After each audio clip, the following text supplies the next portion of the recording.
Uşaqlar, hər vaxtınız xeyir olsun. Bugün sizinlə bərabər azot bölməsinin sonunda ətraflı yazılı cavab tələb olunan tapşırıqların birgə izahına baxırıq.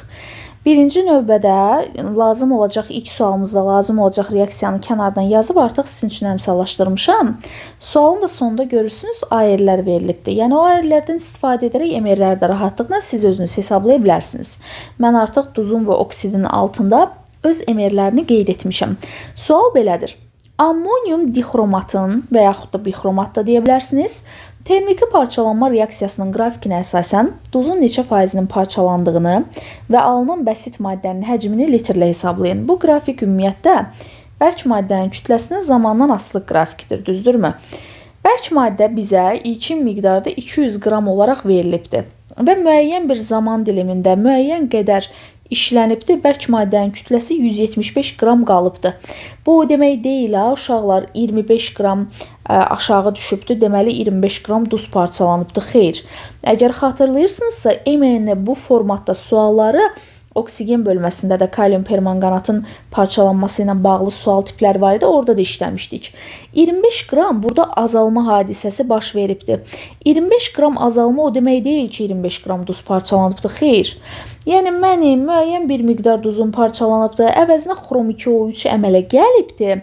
Çünki bu reaksiyada bərk maddə bir budur, bir də budur da. Yəni 2 dənə bərk maddəm var. Nə azot qazın bərk deyil, nə su bərk deyil. Bu reaksiyada qanunən 25 qram azalma baş verib.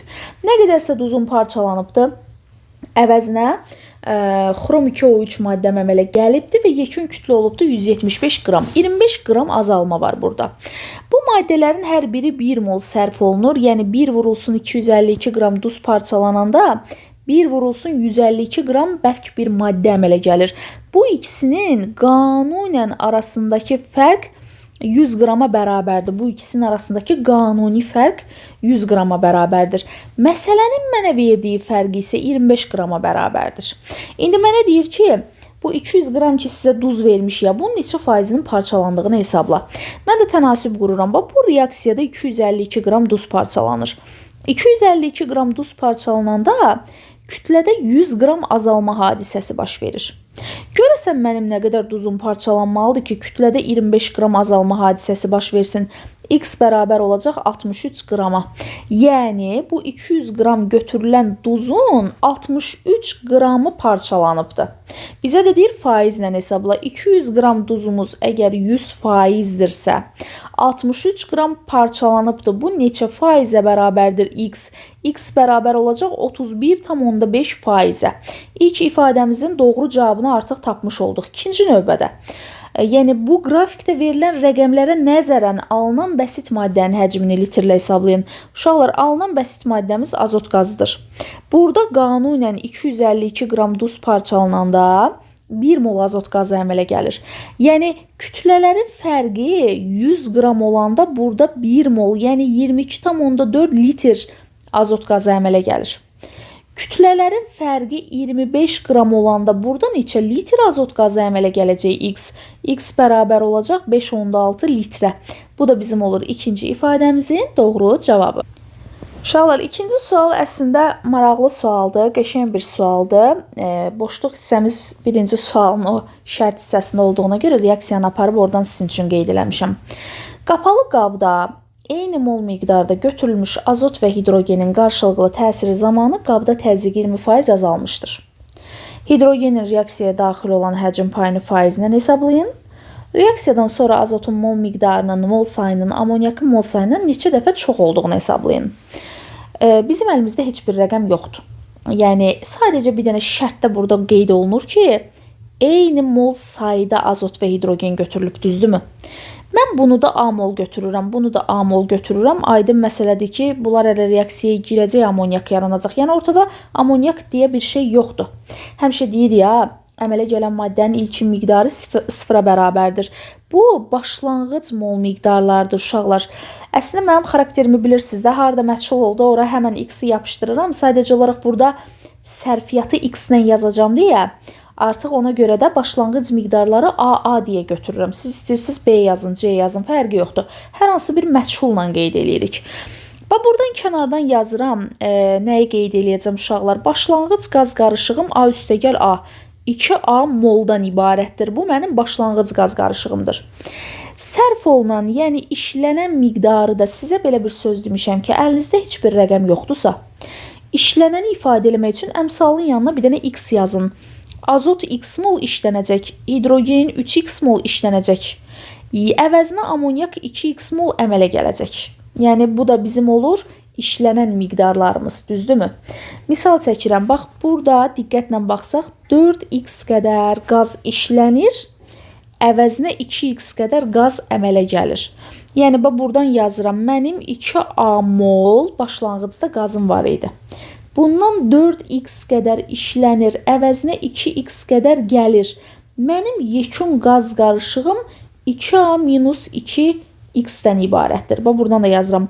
Son qaz qarışığım 2A minus 2x moldan ibarətdir. İlk qaz qarışığımı da yazdım. Son qaz qarışığımı da yazdım. İndi mənə deyir, təzyiq 20% azalır. Yəni başlanğıcda təzyiq 100% idi. Yekunda təzyiq 80%-ə bərabərdir. O zaman tənasibi qura bilərik də. Bu kənardan yazıram. 2A mol qazım var idi. Bu başlanğıcda 100% təzyiqə sahib idi. Yekunda mənim qazım olur 2A minus 2x-ə bərabər və 20% təzyiq azalanda bu 80%-ə bərabər olur. Bu sadə bir tənasübdür. Bunu özünüz həll edirsiniz, hesablayırsınız və buradan tapırsınız ki, A-nız olur 5x-ə bərabər. A-nın 5x olduğunu tapdınız, uşaqlar, aparırsınız, burada 5x yazırsınız yuxarıya. Aparıb burada 5x yazırsınız. Yəni mənim həm azotum 5x götürülübdür, həm hidrogenin 5x götürülübdür başlanğıcda. Yəni 10x qədər qaz qarışığım var. Elə indidən qabda qalanları da yazaq. Azotum 5x götürülübdür, x qədər işlənibdir. Azotun qabda qalan miqdarı 4x-ə bərabərdir. Hidrogenin 5x götürülüb 3x işlənəndə hidrogenin qabda qalan miqdarı 2x-ə bərabərdir. Bu qalıq miqdarları mənə ifadə eləyir. Amonyak da 2x qədər əmələ gəlib, elə qabda olan miqdarımız da 2x-ə bərabərdir. Və alıram sizin üçün dairəyə, bir qarışıqlıq olmasın. Bu rəqəmlər qazların qabda qalan miqdarlarını bizə bəlli edir. İndi gəlin görək bizdən nə istəyir. Hidrogenin reaksiyaya daxil olan həcm payını faizlə hesablayın. Hidrogenin başlanğıcı 5x olubdur, işlənəni 3x-dir. Ümumi qaz qarışığımızda 5x plus 5x 10x-dən ibarətdir. Bu cümlənin bir qədər təkmilləşməyə ehtiyacı var. Çünki ilk baxışda düzü bəlli olmur ki, bizdən nə soruşur. Yəni hidrogenin reaksiyaya girən miqdarı hidrogenin ümumi miqdarının neçə faizini təşkil edir, yoxsa bütün qaz qarışığının neçə faizini təşkil edir?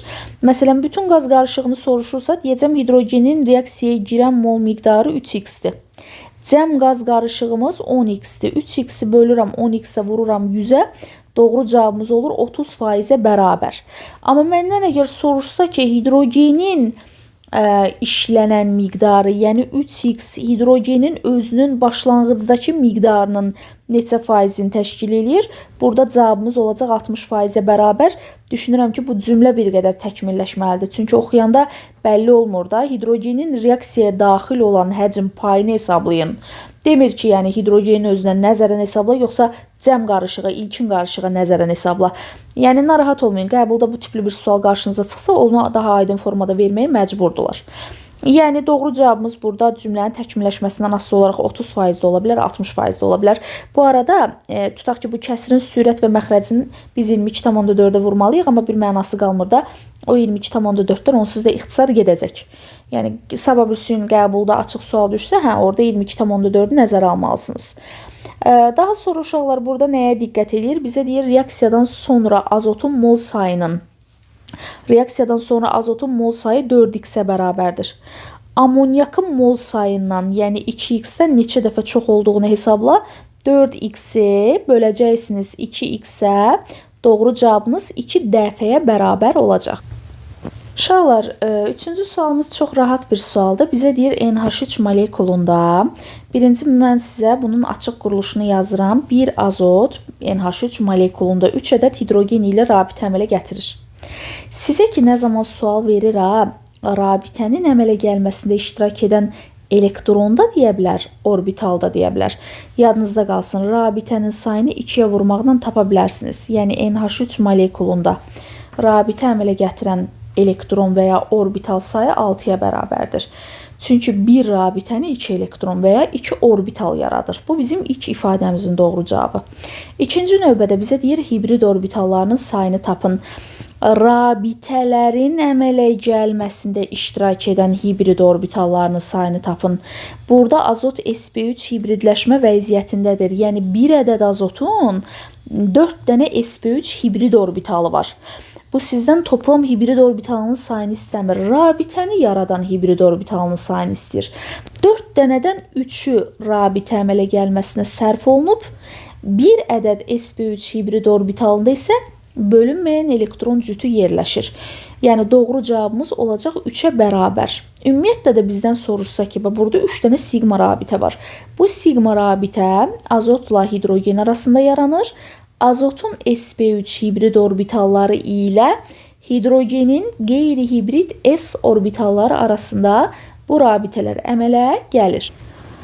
Uşaqlar, keçid alırıq 4-cü suala. Sual bizə deyir ki, sizə 2 dənə qaz vermişik, azot qazı vermişik və amonyak qazı vermişik. Bunların hər ikisinin mol miqdarı ayrı-ayrılıqda n və n-dir.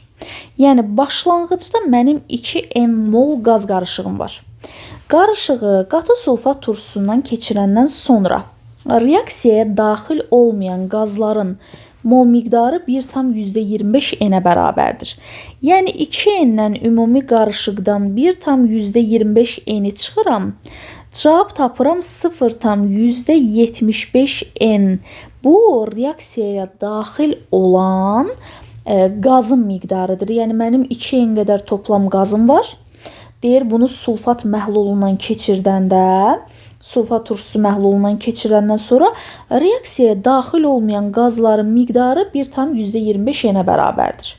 2n-dən də 1,25 n-i çıxanda deyirəm 0,75 n reaksiyaya daxil olan qazın miqdarıdır. Aydın məsələdir ki, bunu şəkil halına gətirin. Burada sulfat turşusu məhlulu var, H2SO4 məhlulu var. Tutaq ki, qaz aparan boru vasitəsilə bunun içərisindən azot qazı və amonyak qazını keçirdirlər. Azot qazının sulfat turşusu ilə bir reaksiyası yoxdur. Yəni bu tərəfdən daxil olub, o tərəfdən də xaric olunacaq. Burada ilişib qalan reaksiyaya girən amonyak qazıdır. Yəni bu 0,75 n var ha. Bu reaksiyaya girən amonyak qazının miqdarıdır. Yəni bu n-dən sizin üçün daha rahat olsun deyə yazım 0,75 n-i çıxanda 0,25 n mənim amonyakım hələ də sistemdə qalıb. Ola bilər ki, indi sulfatın miqdarından asılı olaraq n qədərin hamısı reaksiyaya girməyibdir. 0,75-i giribdir, %25-i də xaric olunub da, belə deyək. Yəni yekunda deyir ha, bu 1,25 n onun n qədəri azotdan ibarətdir, çünki azot reaksiyaya girmir. 0,25 n isə amonyakdan ibarətdir. Reaksiyadan sonraki qaz qarışığında azotun mol payını hesablayın. Azotun molu n-ə bərabərdir. Cəm qarışığın mol miqdarı 1,25 n-ə bərabərdir. Bölürük cəm qarışığın miqdarına, vururuq 100%-ə. Doğru cavabımız olacaq 80%-ə bərabər. Bu bizim oldu ilk ifadəmizin doğru cavabı. Deyir, reaksiya zamanı alınan duzda azotun valentliyini yazın. Reaksiya gedir amonyakla sulfat arasında. Burada biz net şəkildə bilmirik. Normal duz alınır, yoxsa turş duz alınır. Turş duz alınsa olacaq NH4 HSO4. Normal duz alınsa olacaq NH4 2SO4, yəni ammonium hidrosulfat və yaxud da ammonium sulfat. Nə alındığını bilmirik. Yekunda azot NH4 qalığının içərisində hər zaman olacaq 4 valentli. Deməli, azotun valentliyi də olacaq 4 rəqəminə bərabər. Uşaqlar, 5-ci suala diqqətlə baxaq. Reaksiyanı sizin üçün yazdım, əmsallaşdırdım. Deyir, 42 qram litium ilə azot arasında gedən natamam reaksiya zamanı. Yəni, natamam sözünü niyə görə istifadə edir? Litiumun hamısı reaksiyaya daxil olmur da, onu demək istəyir. Yəni, kütlə tam sərf olunmur. Deyir, bərk maddənin kütləsini 1/3 qədər artmışdır. Yəni, mənim başlanğıcda 42 qram litium maddəm var idi, bərk maddəm var idi. 42-nin də 3/1-i 14 qram eləyir də. Deyir 14 qram yekunda kütlə artıbdı və son kütlə 56 qrama bərabər olubdu. 42 qram bərk çəkimiz var. 3/1-i qədər kütləsi artmışdır. Deyir, buna əsasən artıq qalan litiumun kütləsini hesabla. Birinci bunu hesablayaq. Uşaqlar, litiumun ayırı 7-yə bərabərdir. 6-nı 7-yə vuranda burada 42 qram litium reaksiyaya daxil olur. Litium nitridin kütləsi 35 qrama bərabərdir. 2-yə də vuranda burada qanunən 70 qram litiumun nitridi əmələ gəlir. 42 qramla 70 qram arasında 28 qram belə deyək də fərq var. Yəni 42 qram litium reaksiyaya girəndə 28 qram kütlə artır və 70 qramlıq litiumun nitridi əmələ gəlir. Burada isə kütlə 14 qram artıbdır. Artıq bu 14-ə nəzərən işləyəcəm.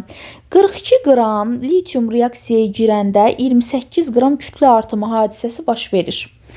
Görəsən nə qədər litium reaksiyaya girib ki 14 qram kütlə artımı baş veribdir. X bərabərdir 21 qram.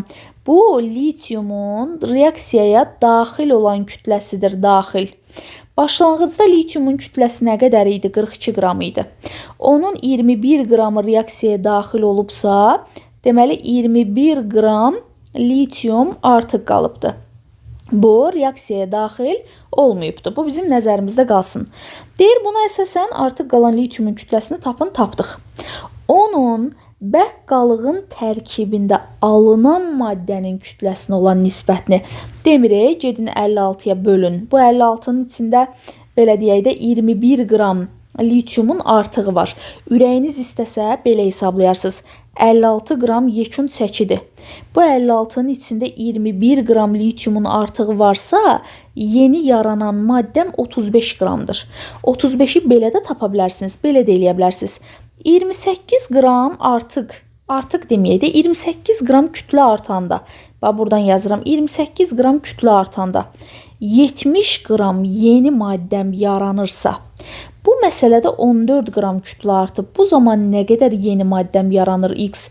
X bərabərdir 35-ə. Ürəyiniz hansı yolla istəsə hesablaya bilərsiniz. Mənim yeni yaranan maddəm 35 qramdır. Artıq qalan maddəm 21 qramdır litium. Yeni yaranan maddəm 35 qramdır. Deyir, litiumun çəkisinin, bu yeni yaranan bərk maddənin çəkisinə olan nisbətini hesabla. Bunu da 7-yə ixtisar edəndə nə olur? 3-ün 5-ə nisbət formasında. Burada faizlə tap demir, ona görə də elə sadəcə 3-ün 5-ə formasında saxlayırıq. Faizlə bizə desəydi ki, hesabla, biz burada olacaqdı 60%-ə bərabər. Keçid alırıq 6-cı suala. Deməli, burada bizə nə deyir? Ammonium xloridi ilə yazıram NH4 xlor. Bunun üzərinə gələcəm qələvi məhlulunu, məsələn, mənim ürəyim istəyir natrium OH götürüm, siz başqa bir qələvi də götürə bilərsiniz, fərqi yoxdur. Burada NH4 OH əmələ gəlir, balaca yazıram NH4 OH. Bu da davamsız bir birləşmə olduğuna görə biz bunu amonyak qazı plus su formasında qeyd edirik. Yəni NH4 OH formasında deyil, parçalanmış formada qeyd edirik. Natrium da xloru götürür, natrium xlorid əmələ gətirir. Bu bizim olacaq molekulyar tənliyimiz. Kənarından da qeyd edirəm, molekulyar və əmsala ehtiyac yoxdur. Hər zaman əmsallaşdırmaya önəm verin, ondan sonra tam ion, qısa ionu yazın.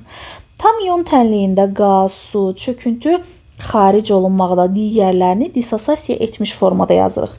Bu maddə dissosiasiya edəndə yaradır NH4 müsbəti plus xlor mənfini. Natrium OH-ın dissosiasiyasından yaranır natrium müsbət, üzərinə gəlinsin OH mənfi. Qazı necə var, elə də saxlayırıq NH3 formasında. Suyu necə var, elə də saxlayırıq H2O formasında.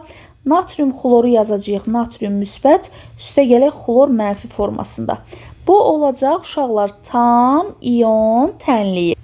Demək, uşaqlar, tam ion tənliyimizi də qeyd elədik, düzdürmü? Tam ion tənliyindən sonra ionların sayına diqqət eləməklə solda və sağda eyni olan ionları ixtisar eləyirik. Məsələn, xloru buradan silirəm, natriumu buradan silirəm. İxtisardan sonraki vəziyyət də qısa ion tənliyi adlanır. Qısa iyon tənliyimiz necədir? NH4 müsbət, üzərinə gəlinsin OH mənfi, yekun nəticədə alınır amonyak qazı, bir də alınır buradan su maddəsi. İxtisardan sonraki vəziyyət olur qısa iyon tənliyi. Deməli, bunu artıq yazmış olduq. Bizə deyir, alınan qaz molekulunda, yəni amonyak qazından söhbət gedir. Alınan qaz molekulunda rabitələrin yaranmasında iştirak edən hibrid orbitallarının sayını müəyyən edin. Bayaqki sualda da buna baxdıq. Molekulda bir dənə azot, 3 dənə hidrogen ilə birləşir.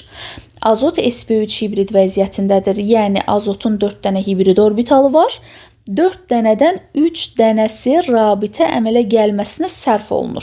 Cəmi neçə hibrid orbital var desəydi 4, neçəsi rabitə əmələ gəlməsinə sərf olunur? Doğru cavabımız olacaq 3-ə bərabər.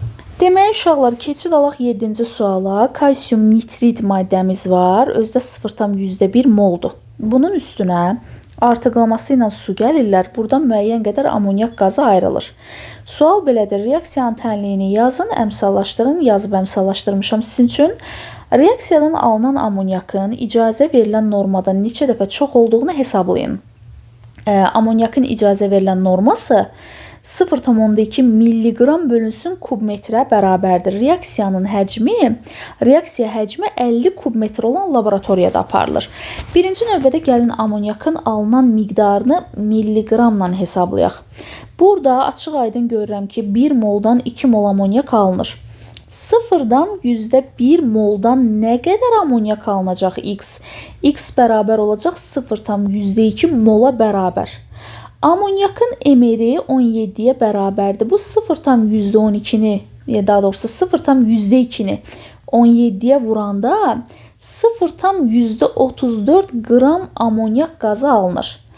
Biz bunu milliqrama çevirmək üçün minə vurmalıyıq. 0,34-ü minə vuranda doğru cavabımız olacaq 340-a bərabər. 340 qram hazırda bizim amonyak qazımız əmələ gəlibdir. Deyir, reaksiya həcmi 50 kubmetr olan laboratoriyada aparılır və 1 kubmetrə bu qədər amonyak düşməlidir. Deməli, 50-ni vurarıq 0,2-yə. Tənasübünü də kənardan yaza bilərəm. 1 kubmetrə əgər 0,2 milliqram düşürsə, 50 kubmetrə nə qədər milliqram düşəcək x? X-i buradan hesablayanda x-imiz olur 10 milliqrama bərabər. Burada 340 milliqram almışıq. İcazə verilən norma isə 10 milliqrama bərabərdir. Bizə deyir, alınan amonyak icazə veriləndən neçə dəfə çoxdur? Biz də deyəcəyik ki, 340 milliqram amonyak alınıbdır. İcazə verilən norma 10 milliqrama bərabərdir. Deməli, yekunda alınan amonyak icazə verilən normadan 34 dəfə çox olacaq. Demək, uşaqlar, keçid alaq 8-ci suala. Çox rahat bir sualdır. 16 qram kuprum O, yəni mis 2 oksid maddəmiz var. Bunun üzərinə artıq miqdarda amonyak qazı əlavə olunur və x qram su alınır. Bizə deyir, reaksiya tənliyini yazın, əmsallaşdırın. Yazdıq, əmsallaşdırdıq. X-i hesablamağımızı bizdən istəyir. Qanunən burada 3 vurulsun 80 qram oksid reaksiyaya daxil olur. Mis 2 oksidin emeri 80-ə bərabərdir. Yenə deyirəm, burada ayrılardan istifadə edərək siz özünüz rahatlıqla hesablaya bilərsiniz. Bu zaman 3 vurulsun 18 qram su əmələ gəlir. Bəs görəsən, 16 qram oksid reaksiyaya daxil olanda neçə qram su əmələ gələcək? X bərabərdir. Bu 3-lər yerindəcə ixtisar gedir. 16-nı vuracağıq 18-ə, böləcəyik 80-ə. Bunlar da ixtisar gedir, aşağıda qalır 5. Doğru cavabımız olacaq 3,6 qrama bərabər. Bu da bizim olacaq sonuncu ifadəmizin doğru cavabı. Uşaqlar, keçid alırıq 9-cu suala. Bizə deyir ki, natrium karbonat maddəsini sizə vermişik. Bunun kütləsi m qrama bərabərdir. Onunla reaksiyaya daxil olan NO2-nin kütləsi m-28-ə bərabərdir. Yəni, demək istəyir ki, natrium karbonat NO2-dən 28 qram çoxdur. Və ya NO2 natrium karbonatdan 28 qram azdır. Necə rahatsa elə istifadə edə bilərsiniz. Qanunən bu maddənin emeri 106-ya bərabərdir. NO2-nin emeri 46-ya bərabərdir. 2-ni də 46-ya vuranda burada qanunən 92 qram NO2 reaksiyaya girir. Əslində həmişə vərdiş eləyin, molu emerə vurmağa. İndi mən mol 1 olanda çox vaxtı nəzərə almıram. Qanunən burada 106 qram natrium karbonat reaksiyaya girəndə onunla 92 qram NO2 reaksiyaya girir. Və bunların arasında qanuni kütlə fərqi 14-ə bərabərdir. Yəni bu duz natrium karbonat onunla reaksiyaya girən NO2-dən 14 qram çox olur. Yəni lövhədə gördüyünüz əmsallara nəzərən 1 mol bundan 2 mol NO2 reaksiyaya daxil olanda natrium karbonatın çəkisi NO2-dən 14 qram çox olur. Amma bizə deyir ki, kütlə, yəni bunun kütləsindən 28 qram çoxdur. Reaksiyaya girən natrium karbonatın çəkisini tapın. Biz də nə yazırıq uşaqlar? 106 qram duz reaksiyaya girəndə duz NO2-dən 14 qram çox olur. Görəsən bu m qram duz nəyə bərabərdir ki, kütlə 28 qram çox olsun? Buradan da hesablayacaqsınız ki, m bərabər olacaq 212 qrama. Birinci növbədə bizə deyir, reaksiya tənliyini yazın, əmsallaşdırın, yazdıq, əmsallaşdırdıq. İkinci növbədə bizə deyir, m-i hesabla. M-imiz olur 212 qrama bərabər. Demək uşaqlar, keçid alırıq 10-cu suala. Bizə deyir ki, sizə azot qazı ilə amonyak qazını vermişik. Bu ikisinin bir yerdə çəkisi 28,8 qramdır. Ayrı-ayrılıqda hansından neçə qramdır bizim xəbərimiz yoxdur. Deyir, bu qaz qarışığına karbon qazı ilə müdaxilə edirik. Yəni karbon qazı ilə reaksiyaya girir. 12 qram karbamid gübrəsi alınır. Aydın məsələdir ki, karbamid gübrəsi karbon qazı ilə amonyak qazının qarşılıqlı təsirindən alınır. Yəni burada azot qazı ümumiyyətlə dövrəyə girmir. Bu iki dənə qazımız var, azot qazı və amonyak qazı. Biz bura karbon qazı ilə müdaxilə elədiyimiz zaman, üzərinə karbon qazı tökdüyümüz zaman karbamid gübrəsi yalnız və yalnız karbon qazı ilə amonyak qazı arasında gedir. Yəni bu reaksiyanın gedişatında karbamid əmələ gəlir. Azot qazı ümumiyyətlə dövrəyə girmir. Birinci növbədə bizə deyir, reaksiyanın tənliyini yazın, əmsallaşdırın. Yazdıq, əmsallaşdırdıq. 12 qram karbamid əmələ gələndə gəlin biz hesablayaq görək. Neçə qram amonyak qazı reaksiyaya girməlidir? Amonyakın emeri 17-yə bərabərdir. 2-ni 17-yə vuranda burada qanunən 34 qram amonyak qazı reaksiyaya girir. Karbamid də burada 1 mol əmələ gəlir. Karbamidin emeri 60-a bərabərdir. 1-i 60-a vuranda elə 60-a bərabər olur. Tənasüb qururam.